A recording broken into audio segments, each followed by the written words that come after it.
In this episode, I award Usopp the Arcade Master Badge. He may not play all the games, but he's gotten very good at whack-a-mole.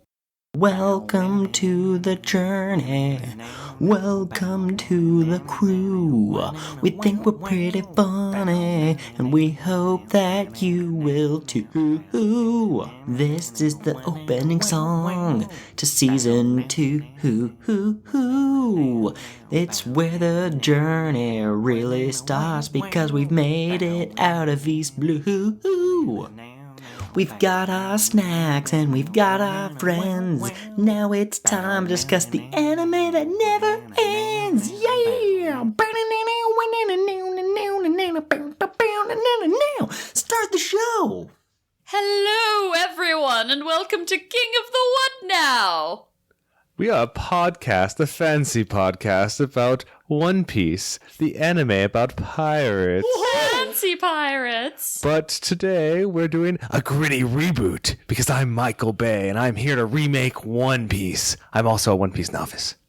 And I'm Edge Man, the reimagined version of Mr. One with even more edge. When I'm on screen, you'll be at the edge of your seat. And I'm the female companion with hips that just don't quit. There's one in every action movie, and I'm here.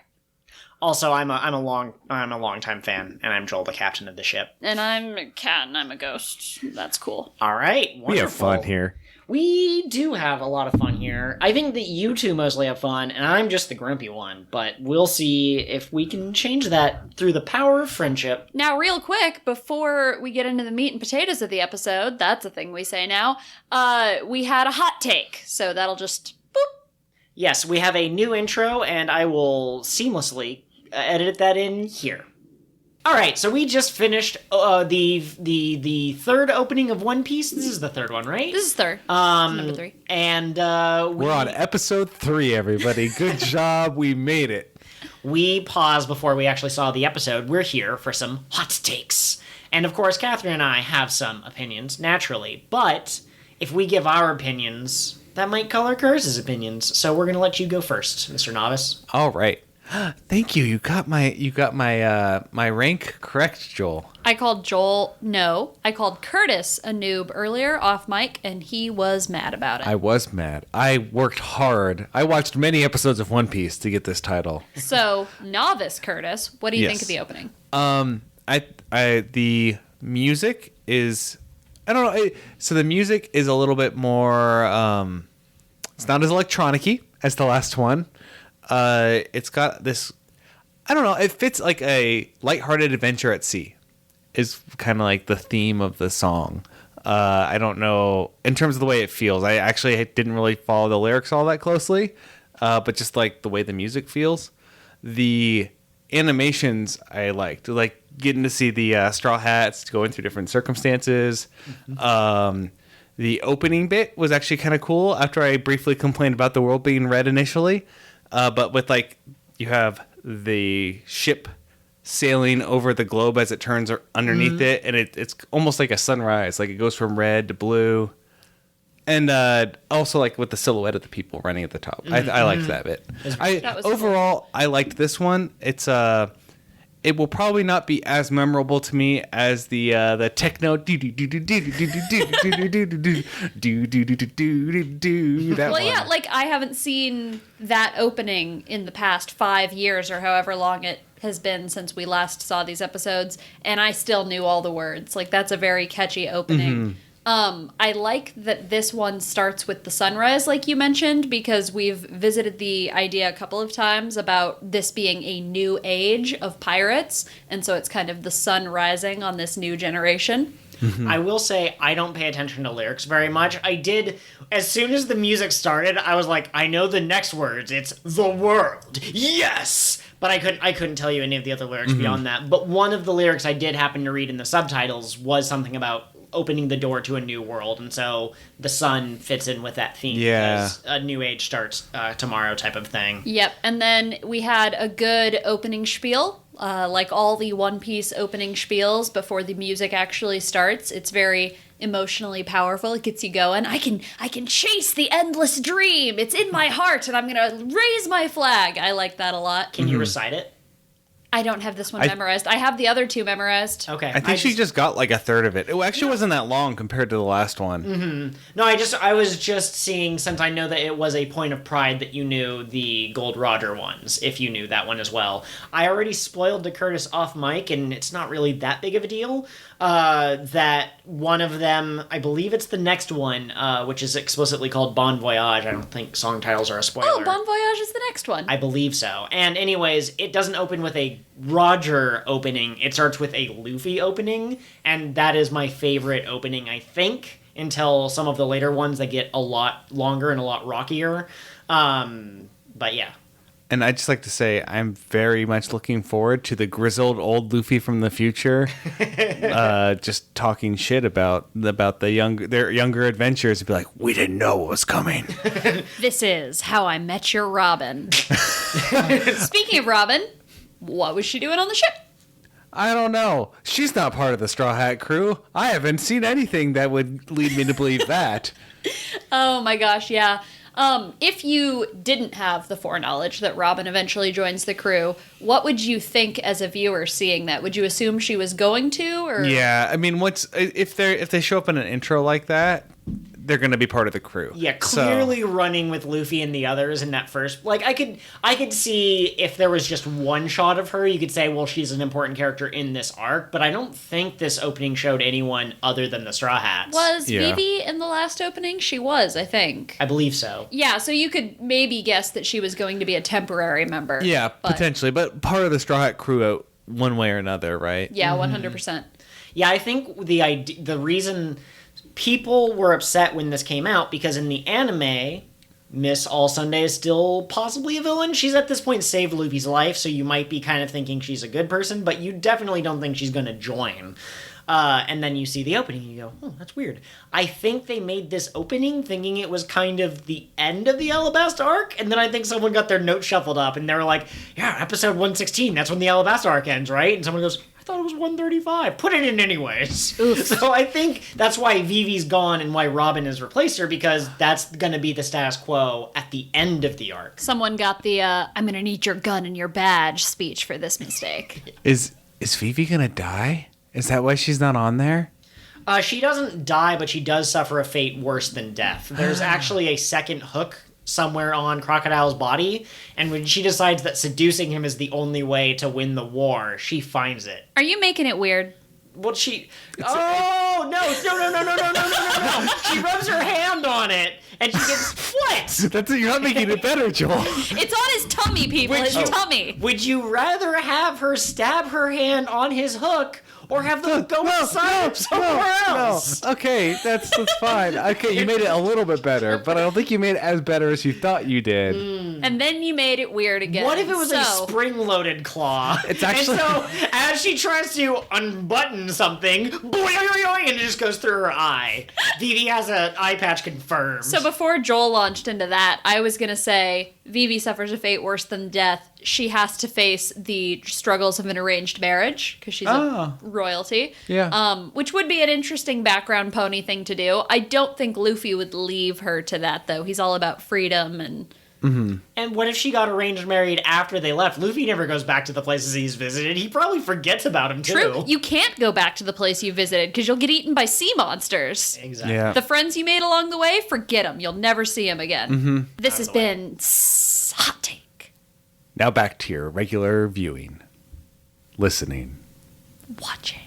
Wow, Joel, that was so seamless. Good job. Yeah, I actually went to a seamstress, and I was like, how can I make a segue as seamless as possible? And she went, you're a witch! And chased me out of there. I'm no longer allowed back there. Oh, no. Yeah. However, are you going to get me a fancy dress made for our future fancy podcasts?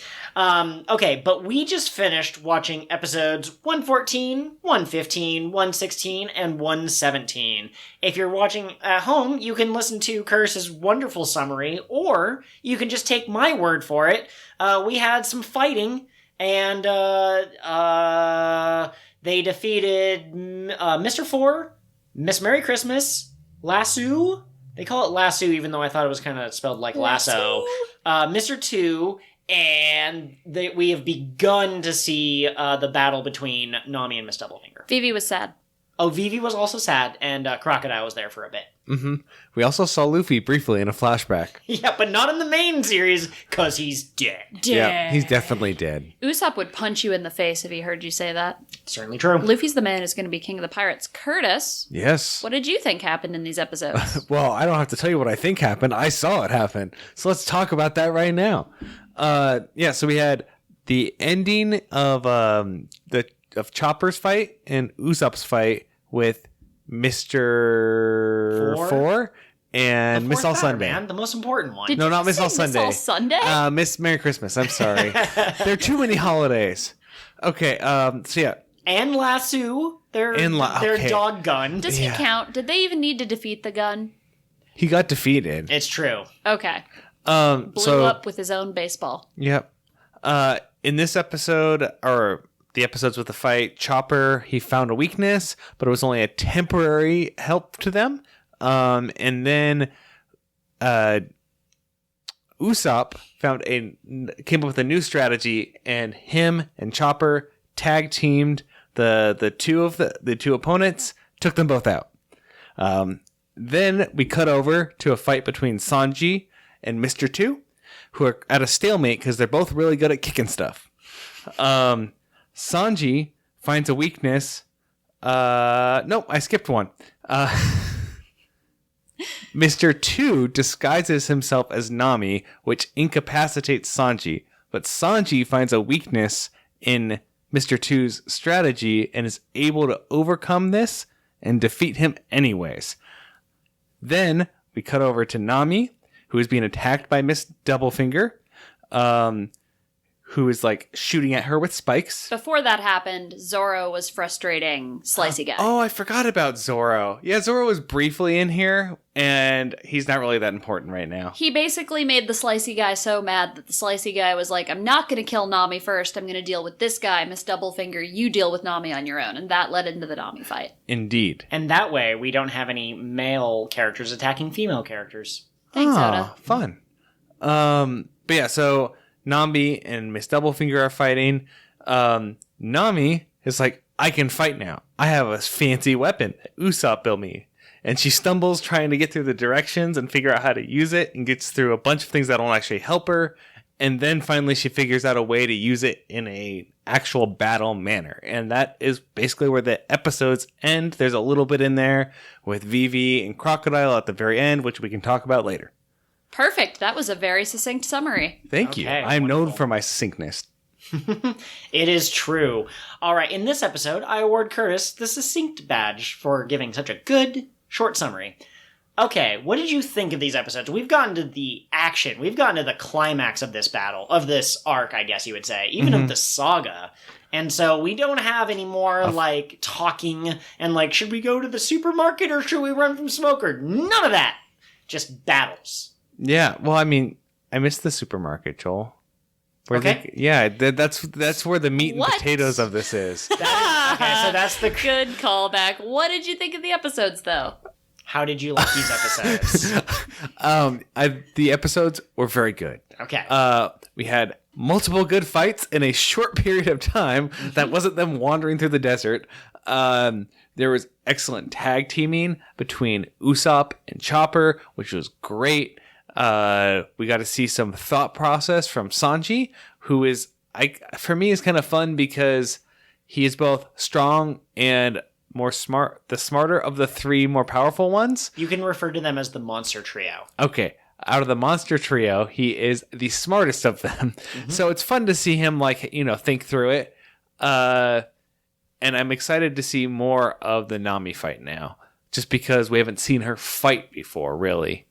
Yeah, not at all. No, she used to fight with the staff, but she never has taken out, like, a named character. She helped with Buggy, but that was just tying up rope. I think there's been a couple of times where she's, like, actually hid behind the male characters and said, go do it, take care of these people for me. Yeah. Oh, Nami. Absolutely. Out of these three, well, I guess you can't really count Nami, so would you say that you better enjoyed Sanji or Usopp and Chopper? I liked Usopp and Chopper better, actually. Okay. We can get into a little bit more details about, like, why that is, but did you just feel that there was, like, the teamwork outbalanced all Sanji could do as a solo act? Yeah, like, the way they finished it was very satisfying. I like so basically their final move is Miss Merry Christmas, not All Sunday, Merry Christmas. Keeps during this battle reaching up from under the ground because she's a mole. Not a penguin, a mole. Grabbing Usopp by the ankle and then like dragging him high speed across the ground, in either into objects like walls or in this case into Mr. Four's bat. His 4-ton baseball bat. Yeah. Oh, because he's Mr. Four and he's like, okay, I got you now. So she starts doing this again, and instead of just accepting it, Usopp fires a smoke bomb at Mr. Four so he can't see. He slips out of his shoes, so Miss Merry Christmas is now just dragging the shoes along. And then behind Miss Merry Christmas comes Chopper in his new form. Yeah. Where he has these big giant horns. So he picks her up and carries her still towards Mr. Four, and then Usopp imitates her voice and says whatever their combo attack is called, and basically telling him, all right, here comes the opponent, swing and hit him now. And so then Mr. Four hits her with the baseball bat. Oh, it's just so good. They also slingshot a hammer into Mr. Four, and every time I watch that scene, I can't imagine the hammer being launched with as much force as it's shown hitting with, but that's still a pretty good way to combo attack him as well. So that was a great fight, and I enjoyed it a lot for a lot of reasons that, like Joel said, we'll get into later. But I gotta say, I like Sanji's fight better, just because I think it gives a really clear idea of what his weaknesses are as a character, and also it's very funny. It's just funny that Sanji's an idiot and Mr. 1 is an idiot. No, Mr. 2 is an idiot, and they're just idiots together doing their kicks. Yeah. Mr. 1 can't be an idiot because he's the super serious character who makes sure that everything is... Wait, hang on. Is there certain parallels here between some of the members of one organization and the members of the Straw Hat crew? Let's get into this really quick. I don't like the ending to the Sanji fight. Chopper and Usopp learn a lesson. They figure out, like, they need to work as a team, but also kind of not work as a team, in the way that they can't take their eyes off their opponent to look after each other. They just have to trust that the other person is taking care of themselves as best as they can, trust that they'll survive. But there's a learning moment there. With Nami, she struggled, and then eventually she's now kind of figured out a new way to use the climate act, which seems to involve her intelligence, which is her strong point over her physical. Sanji's fight, he didn't do anything, in my opinion. He didn't have a level up moment. I'd say that Usopp leveled up in terms of intelligence, and Chopper leveled up in terms of focusing on the fight and having a tactical mind. But Sanji, it just seems like, well, I started this battle with my kicks, and I end this battle more kicks. Yeah. So I would put Usopp and Chopper on there, especially if you factor in other details that we're going to talk about later. Or... now. We can talk about? All right. I've talked about previous scenes that are iconic from the show. I love the walk to Arlong Park. I love the scene where Luffy is kicking all of the stuff out of Nami's room, and he's like, I'm going to destroy this tower. I love Luffy standing with the flag and saying, like, a pirate's flag cannot be taken down. I love Shanks, this is a real pirate fight, and shoots a guy straight in the head. That's awesome. Usopp's moment in this episode is possibly the best Usopp moment in the entire series. Possibly one of my top 5 moments ever. He is saying, like, oh, yeah, Luffy will come and fight or whatever, and the mole woman, Miss Merry Christmas, goes, oh, he's dead. And Usopp goes, no, he's not dead. He's going to be the Pirate King. And the mole woman starts laughing. And Usopp, at this point, who tried to run away, because how can we beat these guys, goes, Chopper, listen up. He's getting dragged through the stone, as you pointed out, Curtis. I think it's been confirmed that literally every bone in his body is broken at some point during this fight as a kind of comedic gag. But even as he's taking all this damage, Chopper, there's a time when a man must not run from a fight. And that time is when his friend's dreams are made fun of. These people disrespected our captain, and I won't let them. And that's when he has his turnaround moment, and it's great. It's beautiful. If you don't mind spoilers, there's an AMV called One Piece in 6 minutes, another one called One Piece in 10 minutes. It's by the same person. They both have that line, and it's my favorite part of both those videos. When we're feeling particularly emotional, we watch One Piece in 10 minutes and have some feelings. Yeah, the only thing that can make me cry is anime. And so... Sometimes Western cartoons, too. But mostly just anime. Yeah, it's got to be good, high-quality Western cartoons. None of this Jake the American Dragon. Can I rate Jake the American Dragon? Are there still fans? Is it still thriving? I think that people who liked it as kids will drag you. Okay. Joel. Yes. In a hypothetical world where you are one day holding your newborn child. Okay. Is it an animated child? I was about to ask, do you look at this child and instead of crying, ask him why he is not animated and screaming Kamehameha at you? Kame! My child would learn Final Flash. I know neither of you watched Dragon Ball Z. The Kamehameha wave was Goku's technique, technically Master Roshi's technique. Final Flash was Vegeta. He's my boy. He actually had character growth. Goku did not. Vegeta is also my boy. Like we've mentioned before a couple times on the podcast, Joel and I have been together about 7 or 8 years now, and early on in our relationship, when he was trying to get me to watch One Piece, he showed me many different clips, and this Usopp fight came up a lot. And there are times during our everyday life where one of us will just go, there is a time when a man must not run from a point, to the point where I almost forgot that it was from One Piece. Every time I see it in the One Piece context, I go, oh yeah, that's why we do that. But it's just a part of our lives. I will also say, music is a huge thing for me. If the right music is playing, I think that might be why anime is one of the things that can affect me as strongly as it does, is because real life doesn't usually have a soundtrack type of stuff. But the AMV that I mentioned that you'll be able to watch in 400 episodes when you've gotten all the spoilers out of your system. Yes. It has even better music than this episode did, and I like their translation. I think they took some liberties with the subtitles compared to the literal what was said in this episode that we watched.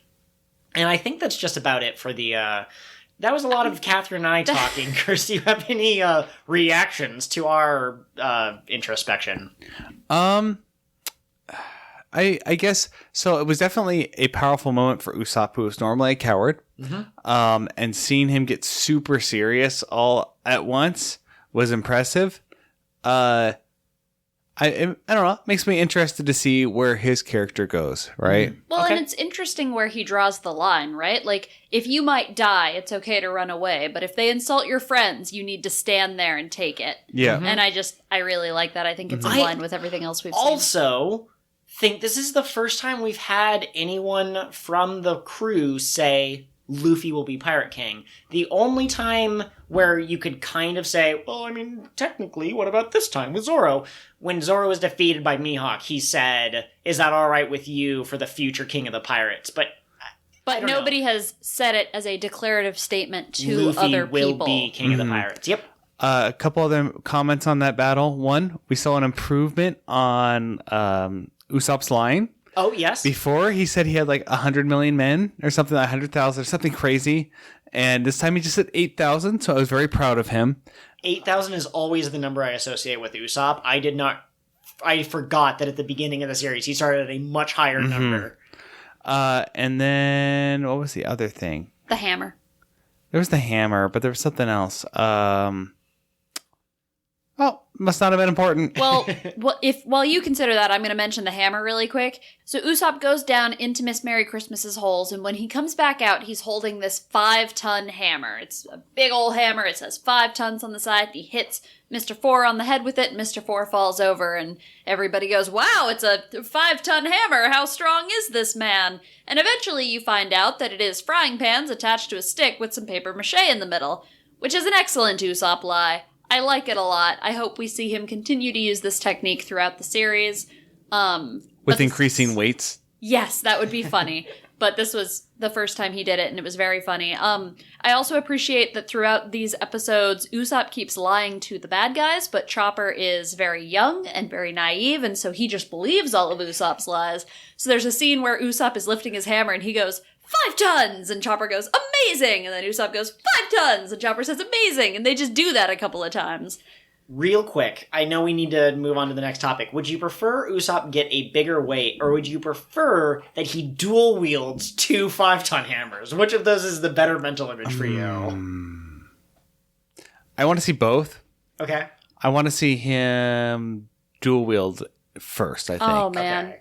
That's just reminding me of the joke we made in 42 about the old man dual-wielding shovels. Yes. And I love the idea of swole old man with 2 shovels. The other thing with the hammer is he's playing whack-a-mole with Miss Merry Christmas, which is funny all by itself. I almost wonder if that's why Oda gave him a hammer or why he made her a mole, just so they could have a whack-a-mole joke.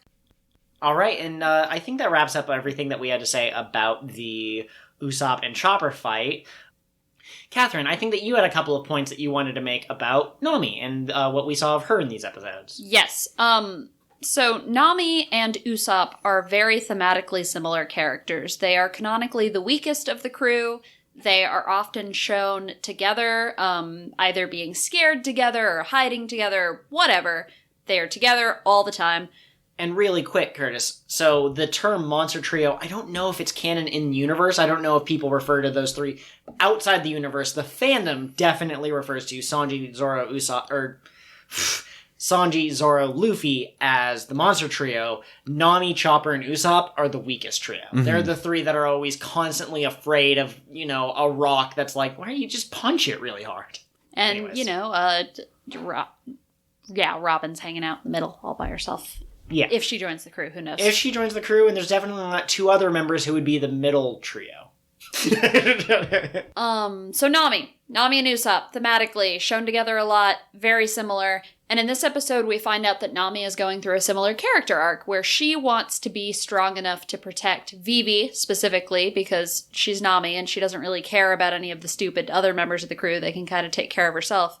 But Vivi is her weak female princess friend that she desperately wants to protect. And so she goes to Usopp and she says, Usopp, you know that you and I suck pretty hard. We can't fight like the cool members of the crew. So I need you to give me something that I can use to put me on equal ground with those people. And Usopp says, okay, I'll make you a thing. And he makes her a weapon. And like Curtis mentioned in his summary, it does a lot of party tricks and she has to figure out how to use it functionally. But it's just very interesting to see her going through almost an identical arc where she realizes she can't run away from this fight. Everybody else is fighting to protect Vivi. She needs to stand up and fight too. Do you guys have any thoughts on that? About the theme or just about the fight in general? The theme. We'll talk about the fight when it ends, probably. Okay. Well, yeah, but I guess we have a little bit so far. I guess in terms of the theme, I'd have to see more of it play out. They definitely are pretty strong parallels. I feel like, other than the fact that it was a couple episodes ahead of it, I feel like Usopp is further along his journey of figuring out that he's stronger than he thinks he is than Nami is. Well, and also because it is a shonen anime, I get the impression that we're never going to have Nami get to the same level as Usopp. Like, she doesn't want to be a warrior. She doesn't really want to fight. She just wants to be able to fight if she has to. Whereas Usopp wants to be a strong warrior of the sea. Yeah. Goes back to gender roles that we've talked about and such. Also, really quick fun fact, there's an alternate design for Nami, conception art, that's what they call it, of Nami, and she definitely had an axe. She definitely was more like barbarian looking in that. I'll have to try and find a picture, but make sure that it doesn't have, I'm sure if I search it, the first couple would have like red arrows pointing at it from some YouTube video that was showcased in. Give me the Forbidden Axe Nami. The Forbidden Viking Nami. There you go. I do kind of wish that there was at least one like strong fighting female character, right? Well, I mean, isn't that what Miss All Sunday is? I guess, but I don't know. Well, we'll see. I haven't seen enough of her yet. And so yeah, we can talk about that more later, I guess. Yes. I agree with you. I wish there were more strong female characters in the show. At the same time, I kind of get the impression that I'm not the target audience, and I'm okay with that. Like, if I want to see female characters, I can go watch lady shows. That sounded weird when I said it like that. Yeah, I did a little bit. A little bit. That's okay. Welcome to your regularly scheduled lady shows. I get what you're saying. Especially now, too. I feel like while anime in general still has some issues, I guess with the genders. Yeah. They are starting to get better. Right. So it's also kind of a product of its time, and it's hard when you have something that's 20-something years old for it to shift midway through. Mm-hmm. So there's definitely more anime out there now that's not as problematic. So yeah. I watch One Piece because there's cool characters and great storytelling, and if I want powerful lady characters, I'll find that somewhere else. It's fine. The other thing about this fight, or about Nami specifically, I guess, that I found interesting, is she asked for a weapon so she could be on equal ground with the men of her crew, and somebody said, Miss Doublefinger said, you aren't relying on your own strength like I am, you're relying on this weapon, and that's stupid. I don't really understand what the difference is between Nami relying on a weapon to fight and Zoro relying on his swords. And maybe it's that he has to swing the swords, whereas she just blows the hot thing, but I don't know. What do you guys think? Well, so I think she might actually have the same comment to Zoro, Miss Doublefinger. So I don't know that she would draw a difference between those two. Joel made a similar comment when we were watching, specifically about comparing the weapon to the devil fruit power. And being like, that's not really your strength. And I think just the way that people at least the devil fruit users seem to think about their devil fruit powers is after they've had them for a while, they think of them, they basically think of it as part of them. And they don't have that, they kind of forget that, oh, that's right, I wouldn't have been this way naturally, right? I always ask that question when a character shows up who, oh my god, it's the 7 warlords of the sea. Oh my goodness, that's the man who fought the Pirate King 20 years ago and he's still super strong. If they have the blow the island up devil fruit, I don't know if that counts as being strong on your own. Ace blew up like 4 ships on his own, like with basically a snap of his fingers. It was a single punch. If you didn't have the flare fruit, how would that have gone out? But yeah, I do agree that once they have the devil fruit, they seem to say, this is a part of me. It is who I am. And that kind of relates to some theories I have about devil fruits that I can't share at this point in time. There's also the fact that fate is a huge thing in the One Piece world, and so maybe people are just fated to have the devil fruits that they have. Yeah. I guess to circle back to the sword thing specifically, that also might have to do with it being a shonen anime. And the fact that, like, you know, a swordsman always, like, I think in the mind of the, you know, the young boys that are watching this is always going to outrake someone with a staff, right? It's kind of it's the, I guess it's not connotation, but you know what I mean. Like the symbolism in that behind having katanas in that is so strong there. Look, you guys are thinking about this way too hard, way too long. I can simplify, I can explain very easily. I'm ready. All right. What we've got here is a classic mean girl situation. Miss Doublefinger is the rich, pretty girl who's a senior, you know, she's about to go to college. She's made out with, like, Steve Holt, okay? Are you kidding me? It's pretty amazing. Steve Holt! Reference joke. But, and Nami is the younger, you know, like, freshman who's showing up, and she thinks she's pretty. Isn't that adorable? And so Miss Doublefinger is using the best weapon she has at her disposal. Not her weird porcupine powers. Not those weird swaying hips that could probably knock things over like a wrecking ball. No, she uses her words. She cuts Nami down to the core with this, you're not a real fighter. Nami is emotionally devastated. She's going to put mean things about Nami in her burn book, and that's a fact. Nami, even if Nami somehow wins this battle, maybe it'll happen, maybe it won't. I can't predict the future. I haven't seen the next episode. But she will walk away with a kick me sign on the back of her, and Miss Doublefinger will have won the moral victory. Miss Doublefinger will tell the boy that Nami likes that Nami secretly, like, smells his farts or something weird. You know how I think Nami could handle this situation? Tell me. She could use the product that our sponsor today is selling. Joel, why don't you tell us about our sponsor today? Yes, that's right. We have the wonderful, wonderful new product, Magic Badgers. Now, you might be thinking to yourself, what good is a Magic Badger when the popular girl is picking on me, when the older girl's picking on me? What good is a Magic Badger when my whole kingdom's falling apart? But you know what? Magic Badgers, they're magic. Like, it's there. It's in the title. If you just think about it for just a moment, you'll realize Magic Badgers can make all of your problems go away. You know what else Magic Badgers are, Joel? What's that? They are badgers. So you know what sort of problems they can help you with? Attacking. Yeah, attacking. Yep.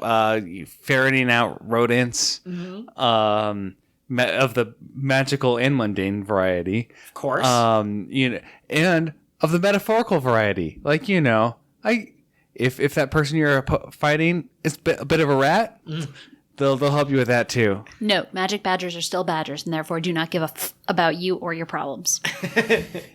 Absolutely. Another thing too is, with regular badgers, if someone's bothering me, I might retreat to a safe distance, get out the old family catapult, put the badger in it, and launch the badger. But A, there's no guarantee the badger's gonna be okay on the other end, so sometimes you have to get like a little parachute for them.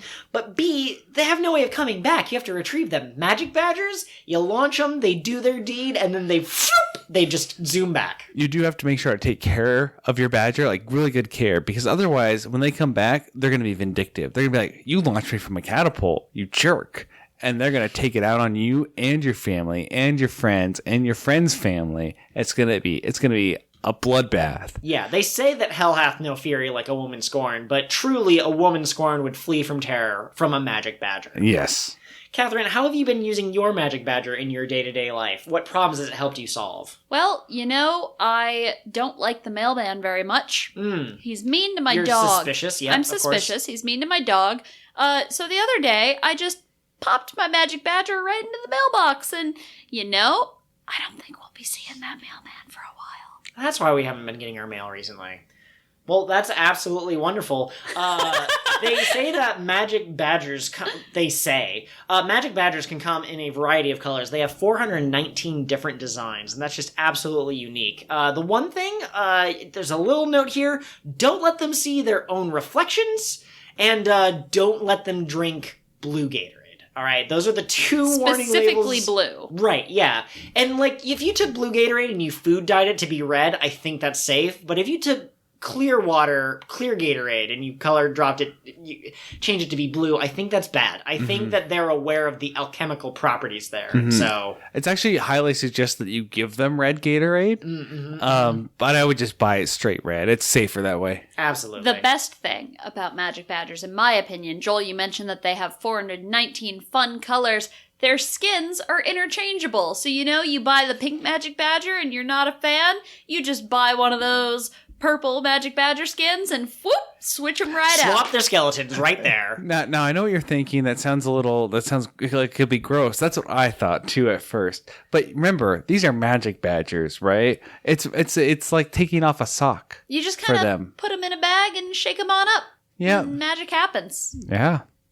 All right, so log on today and use the special offer code Cutwin_Badger and secure your first Badger today for 70% off. Magic Badgers. You won't need any more stinking Badgers after this. All right, so we have three co-hosts here. Well, we have three co-hosts here. We have three fights that happened. We've talked about two fights. We've had two people bring up those fights. So obviously, Curtis, it's time for you to bring up our boy Zoro. No, I'm kidding. Zoro wasn't featured in these episodes. We're going to be talking about Sanji, Mr. Prince himself, spinny twirly boy. I love him. He did many spins. Mm-hmm. He did many kicks. He was briefly distracted by Nami's a fake personality. Nami. Yes. Yes. We all know Sanji. He's yes. He respects women. He did actually. He had this really deep moment with Mr. 2 where he was like, I don't care about the way a person looks. I care about their soul. And Mr. Chu goes, that's so refined. And I think Mr. Chu fell in love with him just a little bit. I made that comment during the episode, and I was not joking. There's like a scene where his eyes are just wide as he's listening to Sanji talk. Just really quick, I do want to point out, we've had other people fight Sanji before. We had Pearl, we had Jin. Did we pronounce it Geen or Jin? It was, I don't remember. I think it was Jin. Geen. Anyways, we had the guy with the mallets. Oh, Ghin. It was Geen. Yeah. Geen. Okay, so we had Geen. We had the guy with the mallets. We had the karate fishman guy. He fought the otter and the vulture, the unluckies. This is the first time I think he's ever fought someone who also fought mostly with kicks. Not pure kicks. Every once in a while, Mr. 2 will slap you, but this is the closest we're going to get, I believe, to exactly evil counterpart Sanji. They both use French terms, too, for their attacks, because Mr. 2 uses all ballet terms, which are, in this case, French. I assume that's normally true, too, but I don't know. Ballet is a French dance. Okay. And then Sanji uses traditional cooking terms, which are all French. I guess traditional Western, whatever. They're all French cooking terms, and so it was very interesting parallel. Okay. In terms of their fight, I guess the only interesting thing I didn't touch on in my summary, the swans. Oh, I forgot about the swans. Yes. Mr. 2 puts these swans on his feet, which extend his reach and allow him to stab really good with his toes. Steel beaks. Yep. And he talks about compressing force into a small point, and my kicks are basically like a shot from a rifle. The anime physics checks out here. Yeah. But then, so he disguises himself as Nami because using the copy fruit. Or clone fruit, whatever. Yeah, the subtitles and the just whatever. Call the same thing. So Sanji doesn't want to. He can't hit Nami, right? But what he figures out is that Mr. 2 can't use his attacks unless he's in his normal form. So he can, as long as he dodges the attack, he can attack him at that moment.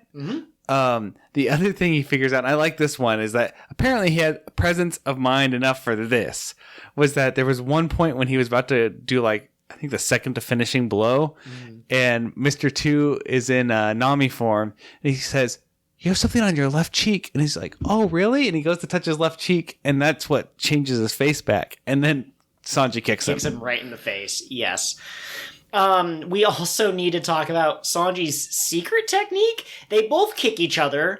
Sanji goes down to his knees because he's hurt so bad, and you go, oh no, Sanji's lost. And then seconds after they've kicked each other, the force of the kick finally hits Mr. 2, and he just goes spiraling. And that is peak anime.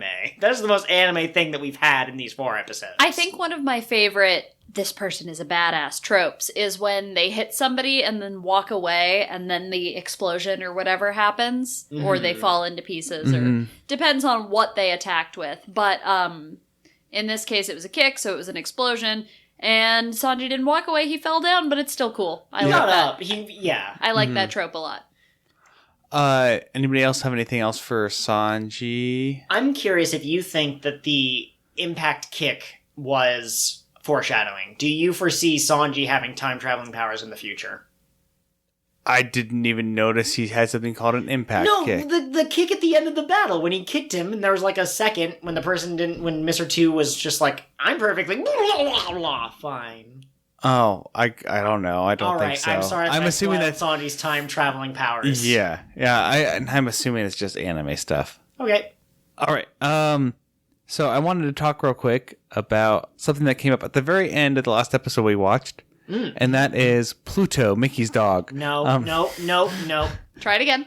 Pluton? Yes. Pluton, not Mickey's dog, and also not a planet. Right. Well, it's not a planet even if it was either or. So watch who you tell that to. Crocodile pops up. He says, "You can't blow up the castle." Is it a castle? It's a palace. Palace, thank you. That's the word I was looking also for. there was a slight subplot where Vivi was going to blow up the palace because she needs to get everyone's attention, and that's the biggest thing that she can do. But Joel, it's 4,000 years old.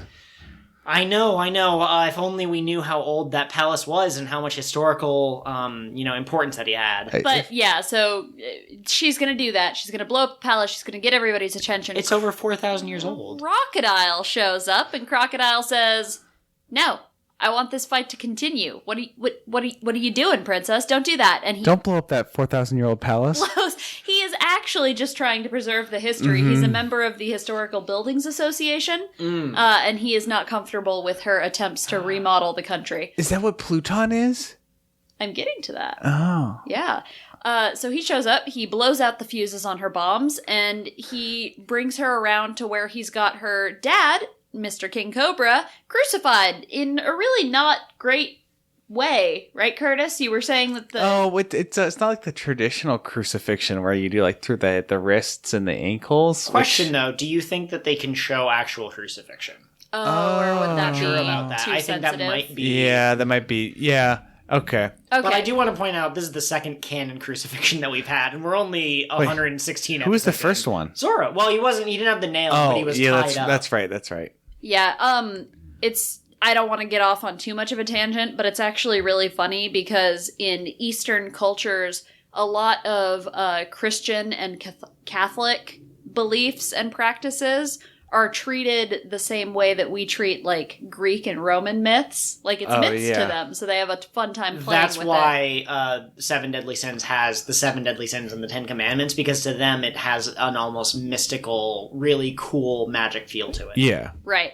To get back to what I was talking about, he's got King Cobra there, and he gets down in Mr. Cobra's face, and he says, "Cobra, where is Pluton?" And Cobra's eyes get all big, and Cobra goes, "How do you know about that?" And that is where the episode ends. So, Curtis, what do you think Pluton is, and why does, not Cobra, Crocodile, why does he want it? Pluton is a special triplicate form that he has to fill out to save historical structures in Alabasta. That's it. I quit. I'm out. Joel, come back. All Joel, right. Yeah. I'm going to pretend you're a novice to the series. What do you think Pluton is? Okay. Triplicate. Let's see. No, stop it. Something that allows Crocodile to triplicate himself.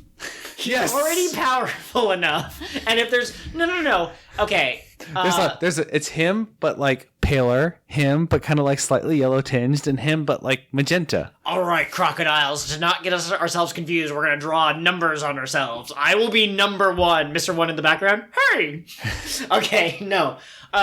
What do we know about Crocodile? We know that he's causing a bunch of destruction. We know that he hates friends, I think. Yeah, we know that. He said that. He said that people are fools for trusting in each other, right? That you should do it yourself. Ironic coming from a man who has organized a group literally called Billions and Millions, with members called Millions and Millions. But we know that his true goal is military might. So, probably an army of the dead. That sounds awesome. Curtis? Are there atomic weapons in One Piece? Are there? Is Pluton plutonium? You may or may not be onto something. I'm not gonna give it away either way. I'm pretty sure it's plutonium now. Now that I'm thinking about it, I'm like, that is definitely the One Piece name for plutonium. Okay, so do you think Crocodile is an engineer smart enough to use it to fuel his... Okay. I don't know what he's going to do with it. Is that what he needs Miss All Sunday for? Do you think she's his super smart engineer? She seems smart, right? She's good with her hands. End of episode. That was our final thought. Let's go home. No, we didn't make the little jingle. We are staying here, gosh darn it. But yeah, so I'm sorry if me having foreknowledge ruined the bit where I was trying to pretend to be a novice. I did give a joking answer for half a second. Well, no, so when you started talking seriously, I remembered, wait, didn't he want like a big weapon or something? And then I was like, no, he wanted, and you said military might, and I was thinking army, but so I was getting there. Mm-hmm. So Absolutely. Which would you rather it turn out to be? Would you rather it turned out to be fuel for a nuke or an army of the dead? Country is 4,000 years old, so that would be a pretty big skeleton army. Imagine them, like, dragging themselves out of the sand. That's cool. Catherine, the sand is 4,000 years old. You can't blow it up. It's an irradiated army of the dead. Awesome. Do they glow? Yes. Can we have a sick skeleton rave? Yes. In the tunnels done by Miss Merry Christmas. That's why she was. Okay. And Nami can use her climb attack to win the hearts of the undead army. She's going to use her party favors. We've brought it full circle. We've done it, guys. I think that's... We've out-Oda'd Oda. I think this I'm is going to our... for saying that. Is it... Dude. Final thought? Thanks, everybody. What goes here? Outro. It goes here. Woo! We had themes, but I was like, yeah. In this episode, I give Usopp the action hero badge for giving the impassioned speech that rouses the people to fight. At the end of the movie. When the climax is at its peak. Yeah. After the middle part. So ends the next leg of the King of the What Now adventure. We're sad to see you go, but we'll be here next week. If you crave some social interaction with us in the meantime, you can find us on all sorts of different media. We have Gmail, Patreon, and Tumblr. All of those are King of the What Pod. King of the What Pod at gmail.com, patreon.com/KingOfTheWhatPod, KingOfTheWhatPod.tumblr.com. Our Twitter handlers are a little bit different. You can reach me at KOTWN_pod. And you can contact me, Curtis, at Pirate Co-host. Also, please take a moment to rate and review our podcast on whatever platform you're using to listen. Not only will this help others find the podcast, but your constructive feedback will help us improve the show as we go. Thanks so much for giving us a listen. Until next time, follow your dreams and protect your treasure. Remember, it doesn't need to be literal treasure.